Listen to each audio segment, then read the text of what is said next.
É muito importante a gente falar sobre bets e vício em bets, porque os tempos que a gente vive hoje são tempos de muita insegurança.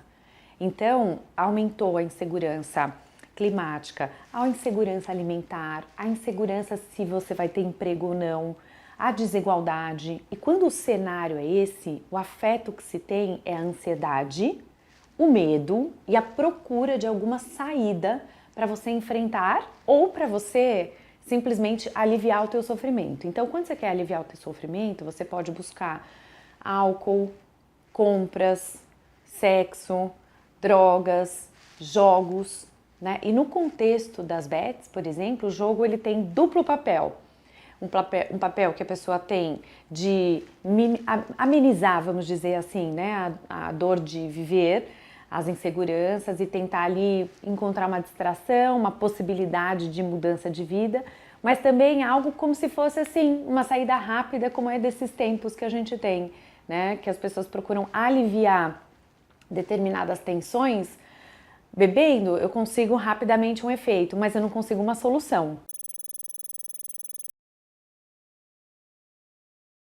Sempre que a pessoa tem prejuízos relacionados a jogo, álcool, substâncias, compras, ela começa a dar sinais em várias áreas. Então, seja do ponto de vista do tempo que ela vai gastar naquela situação. Então, ela começa a gastar muito mais tempo dela, ainda que ela não queira, repetindo aquele hábito, esse tempo. A pessoa passa assim, se ela não faz aquilo, ela fica irritada. Então ela melhora o humor dela na medida em que ela percebe que ela consegue jogar, por exemplo. Outra coisa é que, apesar dos prejuízos, a pessoa continua jogando, né? Então ela passa a ter prejuízos cada vez maiores em diferentes áreas da vida dela. Então não é só financeiro. Ela tem uma discussão com a esposa, tem uma discussão com o companheiro ou com a companheira, ela deixa de pagar uma conta. O banco começa a notificar a família, então muitas vezes a família fica sabendo quando já tem algo instalado ali. A gente teve um paciente, por exemplo, que ele estava com mais de 40 aplicativos no celular. E a gente dizia, não, é melhor você parar agora. Então vamos desinstalar, por exemplo, todos esses aplicativos. Então o que a família começou a notar? Que ia dormir cada vez mais tarde, que estava pedindo dinheiro emprestado, ou consumindo toda a reserva da família, sempre com a esperança de ganhar mais, porque essa pessoa dizia, mas eu ganho. Só que não fazia o cálculo que aquilo que estava perdendo era muito superior àquilo que eventualmente ganhava. São feitos combinados e muitas vezes o paciente entende que ele está tendo tantos prejuízos que aquele combinado ele é necessário. Então envolver uma pessoa responsável da família, ou um cuidador, ou alguém que está, um acompanhante terapêutico, seja quem for, no caso daquela pessoa, é importante para ela não persistir naquele comportamento. Então ela ter, por exemplo, por um tempo, acesso às contas não é uma boa. Ela ter acesso aos aplicativos não é uma boa. Ela ter alguém que não vai ficar ali policiando, porque isso desgasta, né, membros da família, mas simplesmente uma série de combinados que são protetores para essa situação do jogo.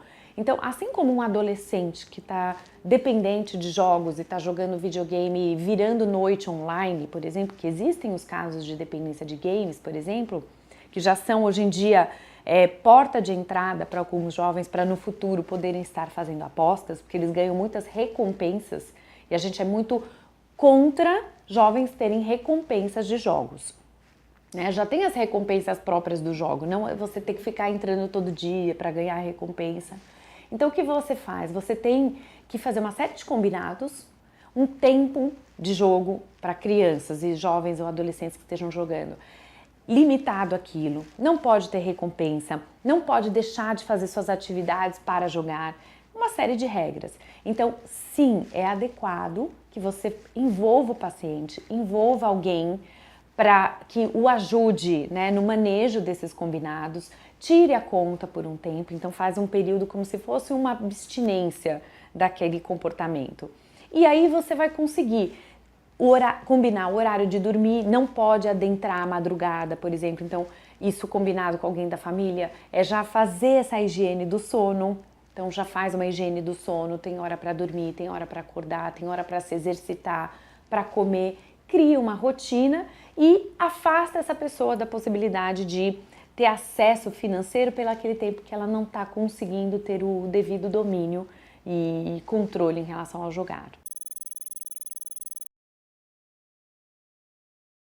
A regulamentação, ela controla, como, por exemplo, a regulamentação da bebida. Você não pode vender para menor, você não pode ter concentração de bares, você não pode deixar que as pessoas bebam qualquer hora publicamente. Então, existem uma série de regras, né? Não deveria ter festa open bar, por exemplo. Então, para jogos, a gente segue, a literatura tem seguido a mesma lógica. Não pode ter uma série de aplicativos, não pode ter propaganda, não pode ser liberado para jovens. E tudo isso sendo muito discutido é o que vai proteger a nossa população. Você não pode vender um jogo desse como algo inofensivo, muito menos vender jogos para crianças, né? Ou fazer esse tipo de processo de entrada em determinados games que vão já trazer recompensas que lembram e remetem às recompensas do jogo. Então é muito importante que a gente discuta sim uma forte e firme regulamentação para o Brasil.